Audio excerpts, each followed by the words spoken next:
na ma-welcome ako ng church ng Lift Jesus Higher, and nagpapasalamat po ako dahil tinutulungan niyo po syempre po ang inyo po kapatid na si Konsehal Dandan Cruz, ang aking pong tatay.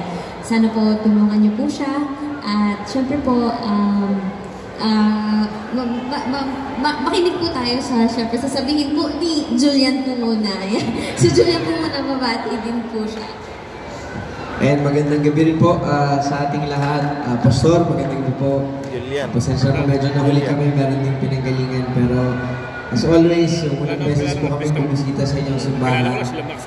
Talagang feel blessed kami, buong pamilya. Kaya maraming salamat sa pagkakataon ito. And of course, sa lahat ng mga taga-Angat, sana po ay bigyan natin ng suporta ang ating Konsehal Dandan Cruz. Yun lang po.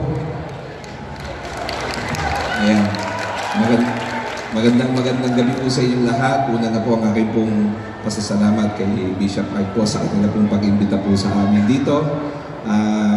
Sa mga taga-Angat po na nariyan po ngayon, magandang gabi po. At maging yung mga taga-ibang lugar po na narito po ngayong gabi, alam niyo po, hindi po ako nag-aalangan na magsalita sa inyong harap at makiusap sapagkat ako po ay naniniwala na mas maraming nagdarasal para sa kaligtasan ng mga kandidatong nandito, lalong-lalo na po ako at ang aking pamilya ay mas nabibigyan kaluwalhatian po ng Panginoong Diyos. Ito po lahat, maraming salamat po at magandang gabi po.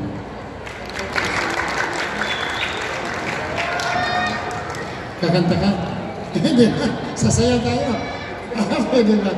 Tela, medyo salamat. Nandun si Consiala, salamat po. God bless sa inyo, Consiala. Sige, worship muna. Pastor Ramin, kayo na ba?